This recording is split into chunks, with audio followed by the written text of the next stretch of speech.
Before we dive in, tap subscribe and tell us in the comments where you're listening from. It helps more than you know. The February air bit at my ears while I worked knuckle-deep in my daughter's 2009 Subaru Forester. The detached garage on the back of my lot had always been my quiet place, tools laid out with old habit precision, lights humming, the smell of coolant and dust. Then the voices cut across the yard from the main house. Cole's voice, clipped and certain, Vera's hushed and threadbare. Not the first argument this week. I found myself holding the ratchet still, listening for words I could catch. You don't need language to read a fight. Tone can tell you everything. I straightened slow, 68 years of gravity reminding me what it costs to stand too fast. 30 years as a forensic pathologist taught me how to read scenes. Blood tells the truth, footprints don't lie, and silence is its own kind of testimony. Lately, my own property had felt more like a scene than a home. I glanced at the Forester. Vera asked me to fix it 6 months ago, and I'd let it sit. Avoidance in the shape of negligence. Maybe tonight I'd change that. I set my phone on the bench, opened the camera, and took a shot of the engine bay. Old habits, document everything. A month back, Lena, my younger one in Copenhagen, had called at dawn her time. She said the same thing she'd said twice before. Dad, something's off with them. Money, choices, how she talks about your place. I'd brushed it away with the kind of optimism that borders on denial. They're stressed. He's between gigs. It'll pass. But last week, I'd seen Cole on the sidewalk, murmuring to a woman in a charcoal suit, gesturing toward my house. When they noticed me, the woman slid a card his way and peeled off, fast. The portfolio in her hand had a familiar logo. I didn't need to get closer to read it. Real estate. I propped the hood, clipped on my headlamp, and traced the belt path with my fingertips. Timing belt looked like bad news, cracked and glossy. Water pump was sweating, seals dried. If this let go with Vera driving, the engine would eat itself. I took another photo. From the house, a door slammed so hard my window panes answered. Tonight, I told my reflection in the Forester's grill, you fix more than a car. I slid onto the creeper and rolled under the undercarriage, light carving a white path through dust. I photographed what mattered. Cracks, leaks. My hands knew the work. My head kept drifting to arguments, to warnings I'd dismissed, to the way Cole had started standing in my doorways like he owned the space. Bootsteps sounded on the concrete behind me, deliberate, stopping just inside the garage door. Someone just crossed a line. Find out what landed and why I didn't call 911 yet. Subscribe so you don't miss it. I slid out from under the Forester, blinked at the silhouette in the doorway.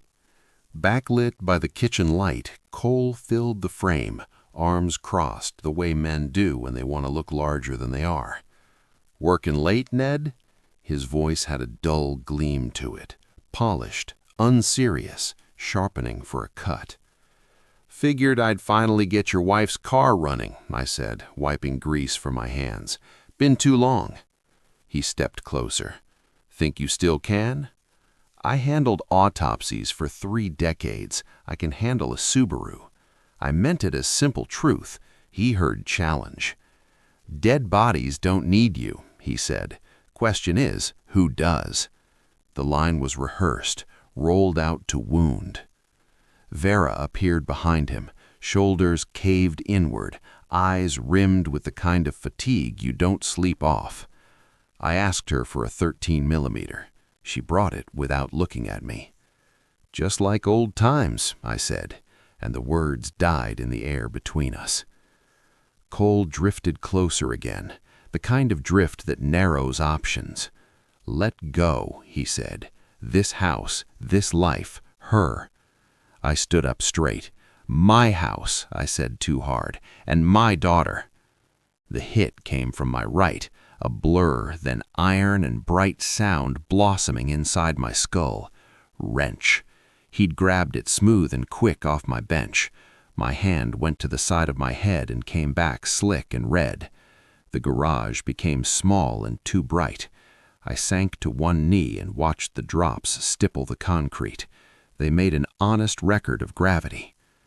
"You can't even do this," Cole spat. "Failure." I looked past him at Vera. She met my eyes, flinched, and turned away. Walked back into the house. No words, no hands. The door shut behind her. Silence is an awful companion when you're bleeding. Then training kicked in. Right parietal scalp laceration, roughly 2 centimeters. Heavy bleeding, common with scalp wounds. No loss of consciousness, no raccoon eyes, no battle sign. I spoke it out loud. Maybe to steady my hands. Maybe to remind myself I wasn't the body on the cable. I photographed everything. The wound, the drops, the tool he'd dropped with fingerprints and maybe my blood on it. I could have called Sergeant Mara Keene, who'd coordinated with me on more homicide scenes than I could count. Thumb hovered over her number. Don't be obvious, I told myself. Smart people document first, then they move. I bandaged the cut with butterfly closures and gauze, washed the blood from my hands, and sat listening. Through the open kitchen window came voices. Cole's low, excited. Vera's thin, breaking. Words about evaluation on Thursday, about selling, about me, about other options if I didn't agree. Something coiled inside me, something cold and precise. Footsteps again. He wasn't done. The second time he came, he brought beer and bad judgment. Watch how the garage itself did most of the work. Don't forget to subscribe. He came back with the smell of cheap lager like a fog bank. His body had loosened, his eyes had not. Beer makes bad ideas look like turridge. "Who were you talking to?" he asked, stepping into my light. "My daughter, the one in Copenhagen." "What'd you tell her?" He kept closing distance. "That I was working on the Forester," I said, steady. My phone was already recording in my palm. The frame held him center, my bench to the left, the old steel shelf to the right, the one I'd put off anchoring better for years. "You think you're clever?" he said, voice rising. "Call your little lawyers. Make your threats." He reached for my shirt front. I didn't back up. I shifted left. Not retreat, just angle. Self-defense training from the office had drilled it into us. Don't fight the force, let it pass. His hands found nothing but my momentum's residue. He lunged, lost balance, grabbed the edge of the tool shelf. The shelf groaned and tipped. Gravity finished the sentence. Boxes, hammers, clamps, and a rain of screws spilled toward the floor in a metallic storm. Cole flailed. His feet caught the creeper. He went down hard, left shoulder first. The scream told me the diagnosis a beat before my eyes did. I kept the phone steady. Subject attempted to grab me. I moved laterally. Subject fell, impacting shoulder. Visible anterior dislocation. Saying it in that cool, objective cadence is a habit you don't lose. It sounds cold until you need it. Then it sounds like control. Vera's feet slapped down the stairs. She froze at the sight. "What happened?" Her voice had the high pitch of someone who already knows and hopes they don't. "Your husband attacked me for the second time tonight," I said. "I stood aside. He fell into a shelf I'd been meaning to fix for 3 years. "You recorded this?" she asked. "Everything," I said, "just like the last 30 years. Cole tried to push himself up with the bad arm, screamed again and sagged back to the floor, breath whistling. He'd found out what real pain feels like, and it didn't make him brave. I dialed 911. "Medical and police," I told the operator. "Injury during an attempted assault. The address is—" I finished the script. "Calm helps dispatchers help you." The red glow hit my garage door 7 minutes later. 2 paramedics, 1 patrol car. Sergeant Keene stepped out, took one look at me, then at the floor, then at Cole. We'd worked a dozen death scenes together. This was a different kind. "Walk me through it," she said, pen already moving. I showed her the video, the photos, the bandage, the shelf, the spacing. She nodded, jaw set. "Are you pressing charges?"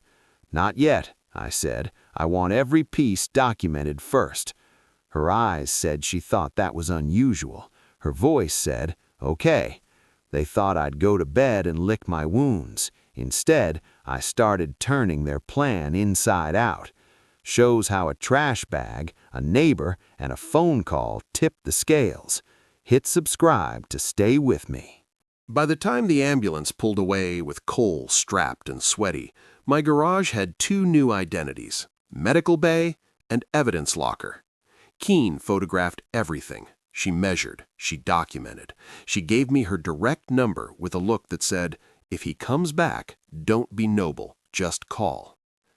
After they left, the quiet came back like a slow tide. I called Lena. It was past 4 in Copenhagen, but she picked up before the first ring finished. "Tell me," she said. I did. Short, clean, precise. The blow, the shelf, the video, the overheard plan, the valuation on Thursday, the hints at other options. "Don't do anything tonight," she said. "Sleep. I'll line up someone who knows elder law. Morning your time, you'll have an appointment." The text arrived before I put the phone down. "Sonia Vale, Elder and Estate Protection, Thursday, 10 a.m. My eyes clocked the alignment. Thursday, the same day as their appraisal. Morning came slow and jittery. I walked the bins to the curb because routine is a kind of sedative. In the clear section of Cole and Vera's trash bag, letterhead flashed like a lure. I looked toward the house. Quiet. I don't condone rummaging in garbage. I do, however, endorse reading what stares back at you from half-visible documents when your future might hang on it. I slid the papers free and scanned. Initial notes: petitioning conservatorship for elderly father, concerns about competency and recent outbursts, recommendations for professional evaluation. The date on top, 2 weeks before the first blow. My hands went still, then steady. Photograph each page, every paragraph, put it back exactly as found, close the bag, walk away like it never happened. The only thing worse than finding evidence is leaving a fingerprint on your own rescue. An hour later, Arthur from 2 doors down hailed me from his porch, retired title attorney, sharp enough to cut paper without touching it. "Saw your son-in-law downtown yesterday," he said. "County recorder's office. He asked the clerk how to check up on title questions for your address. She wouldn't give him much. She shouldn't." "Thanks," I said. Nothing in my body was surprised. Everything in my body was newly certain. I sent the conservatorship photos to Sonia with a note, "We need to talk before tomorrow's meeting." She called within minutes. This isn't just anger, it's strategy, but they left fingerprints all over it. I sat at my bench with a fresh bandage on my head and a quiet in my chest that felt like calm and something colder. I'd spent half my life reading how things go wrong. Tonight, I wrote my own report. They planned to make me small. They miscalculated. Tomorrow, a lawyer, a plan, and a line I won't uncross. Learn how we turned their tactics against them. Buy the book. Subscribe to keep this thread tight. Sonia's conference room looked like a courtroom in miniature. Long table, careful light, a bowl of pens no one ever empties. I laid out my photos, video, medical notes, the police incident report, the timeline I'd typed out in the plain language that judges prefer. She read like a surgeon, rapid but complete. 3 assaults documented, she said, tapping the screen where Cole lunged, missed, and wrecked his shoulder. Video of the 3rd, photos and corroboration for the first 2, neighbors seeing a realtor, conservatorship consult notes in their trash, and you've already got a police contact who trusts you. This is a pattern, not an accident. I want them out, I said, not for a few nights, for good. We filed 2 tracks, she said. protection order against Cole, 90-day notice to terminate their tenancy here. They'll try to stall. They may bring a caregiver story to Adult Protective Services, so we get ahead of it. We file with APS first, full documentation of the assaults and the conservatorship attempt. You're not a confused senior, you're a competent victim reporting elder abuse. Her tone softened a notch. Do you want to prosecute criminally? I want the record clean and heavy, I said. Charges if we need them. I want this to be the only story that stands up under light. Sonia nodded like she'd expected that answer. And the money piece. Lena sent me some public filings. Cole's got about 92 grand in revolving debt. Failed venture capital experiment, credit cards, some medical credit. Vera's medical debt is smaller, but it's there. They're drowning. Desperate people do stupid, expensive things. They'll ask me for help, I said. You are not their solution, she said. You are their target. We make that legally obvious to anyone who matters. We wrote, we filed, we signed. She sent me home with instructions. Don't engage. If approached, tell them you're following counsel's advice.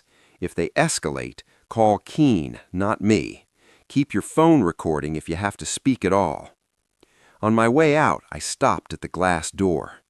One question, I said. If I hadn't found those consult notes, you'd be playing from behind, she said. They'd move for a competency evaluation. They'd try emergency conservatorship. A sympathetic judge could hear elderly man with outbursts and buy it for a week, maybe longer. I breathed out.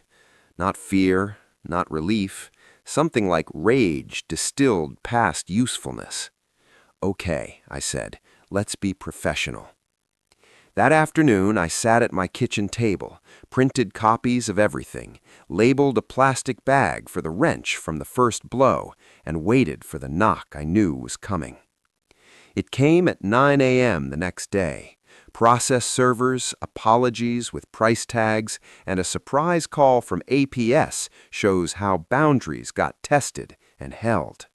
Hit subscribe so you don't miss the turn. The process server was 10 minutes early and exactly on time. Documents for Cole Hart and Vera Garrison Hart, he said, handing me 2 thick envelopes. Protection order hearing date set for Wednesday, 90-day notice included. I signed for them and left both on the kitchen counter where anyone with eyes could see them. An hour later, the house erupted. Cole's voice rattled windows. He's throwing us out! Vera's crying braided through his heat. I stayed in the garage, wiped down tools that didn't need wiping, and breathed through my nose. A soft knock tapped the side door. Dad, can we talk? Vera's voice, small, frayed. Against better instincts, I opened. She looked like a week of no sleep in human form. I'm sorry, she said, and tears caught. For everything. Cole kept pushing. I couldn't stop. You watched, I said. That's a choice, too. She nodded, eyes down.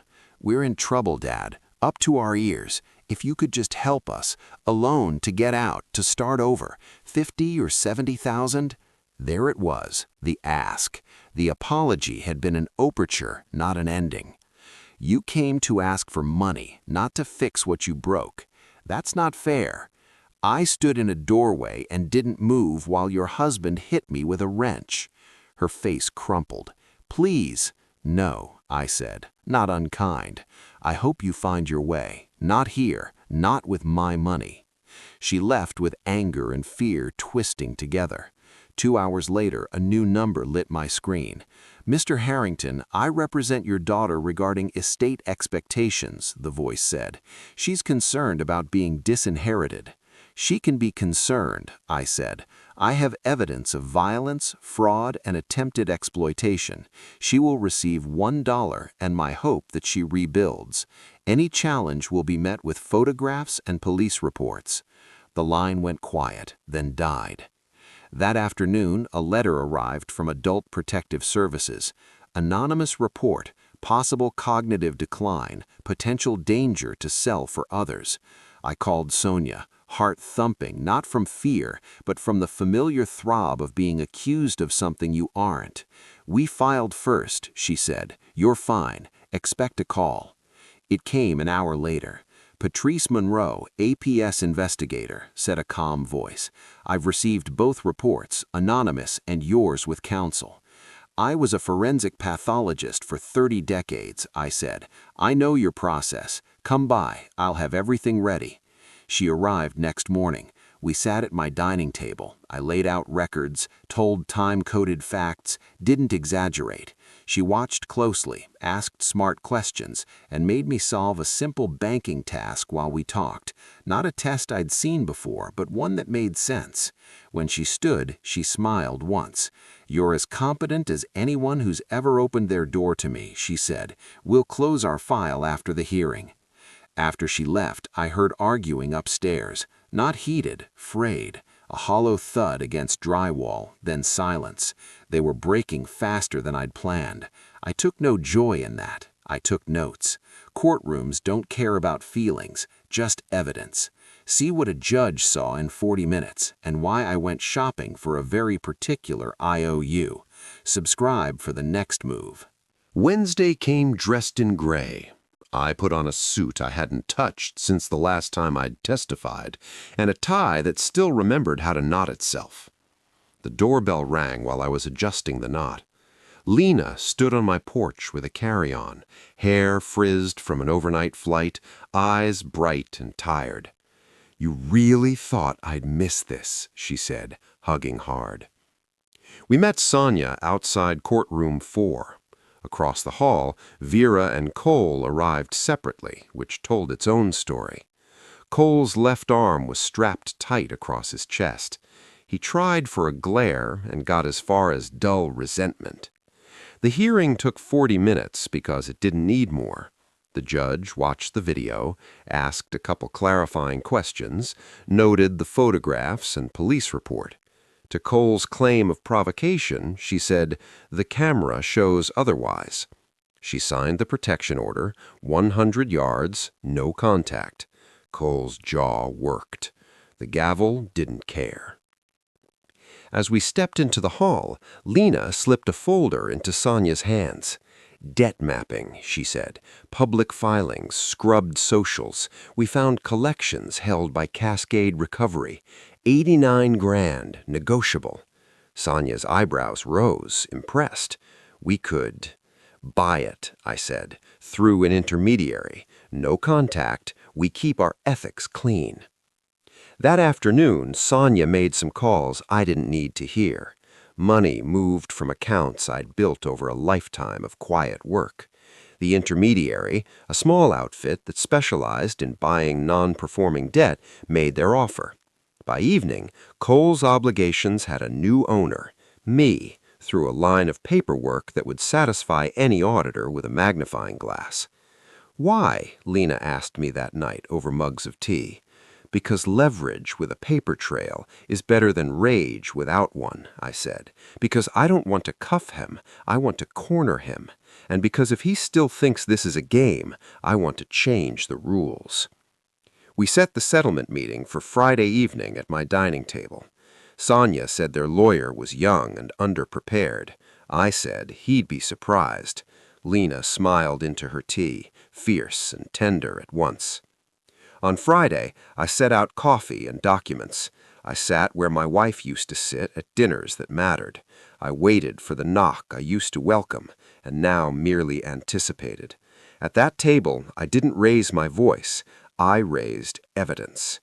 This is the negotiation that ended their plan, legally and for good. Tap subscribe so you don't miss the signatures. We sat across a battlefield made of paper. Sonia, composed and surgical, beside me. Vera and Cole opposite, flanked by their lawyer, a young man whose folder looked thin in all the wrong ways. "This is under protest," Cole said, before anyone else breathed. "He provoked me. He's throwing us out." Sonia didn't blink. Mr. Hart, you're here because the alternative involves criminal prosecution and a civil case you will not win. We're offering a settlement that keeps you out of a courtroom where your words will be compared to your actions on video." Their lawyer cleared his throat. "What are the terms?" Sonia slid the packet across.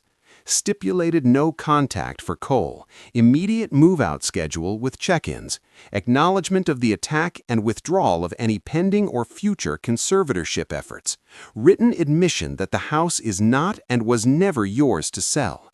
Confidentiality clause prevents you from spinning this publicly." "This is extortion," Cole said. "No," I said, calm as a morgue.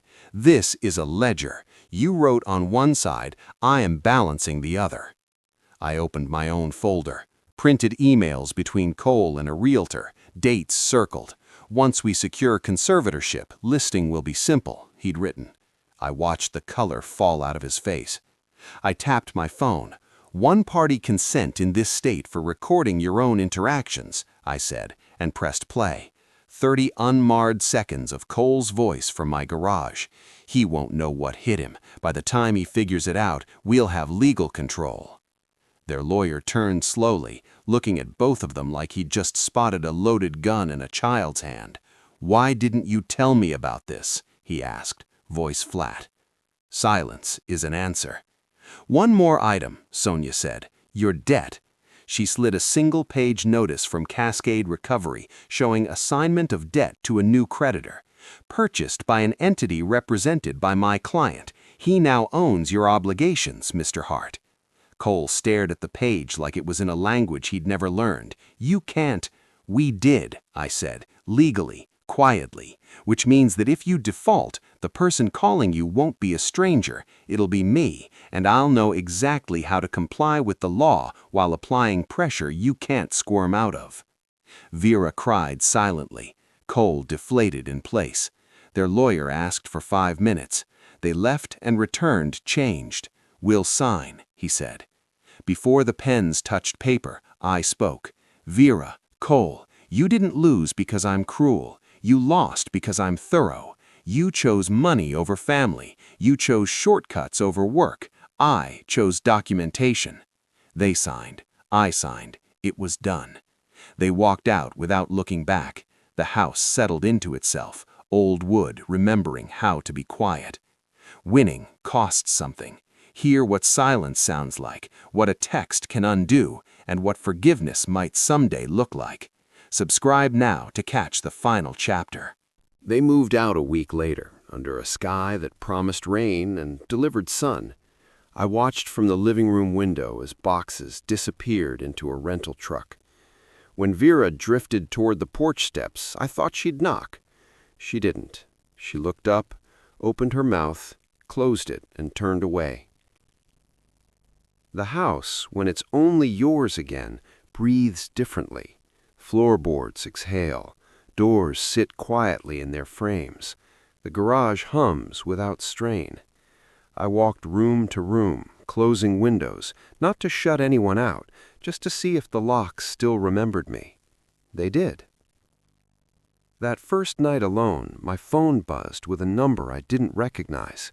"Dad, it's Vera. Don't delete. I need you to hear this. I'm sorry. I chose wrong. Cole and I are done. I filed for divorce. I'm not asking you for anything. I love you, even if you never want to hear from me again. V." I read it twice and set the phone down face first. Grief doesn't arrive with brass bands. It slips in quiet and sits in a chair you forgot you owned. Time does the work it always does. Weeks stretched into a rhythm. Coffee on the porch at dawn, wrench work in the garage at noon, bees in the afternoon, steady as monks in their hives.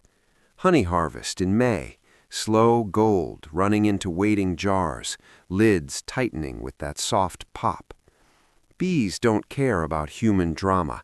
They care about angles of sun and the dance of return. Lena flew back to Copenhagen after 10 days. On her last morning, we watched the sunrise eat frost off the neighbor's fence. "You did what was necessary," she said.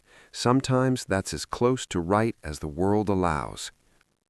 Vera came by once in late spring. She stood at the gate while I faced her in my bee suit, veil down. A good boundary looks like fabric you can see through. "I'm not here to ask for anything," she said, "only to look at you and say I'm sorry." "I hear you," I said, after a long quiet. "I believe you're sorry. Belief and trust are not the same thing. Holidays, emergencies, that's what I can offer now.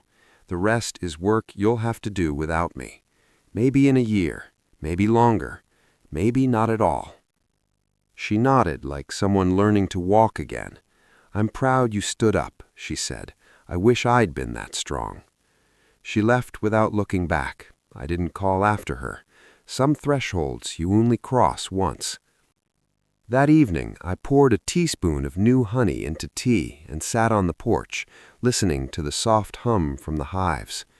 Bees defend when threatened and work when left alone. I understand them better now. Forgiveness is like honey. It takes time, the right conditions, and patience you can't fake. Maybe one day, maybe never. The choice, finally, is mine. In my house, on my terms. If this story resonated, hit like, subscribe, and tell me where you're listening from. Ready for another? Top the box on the left, and I'll meet you there.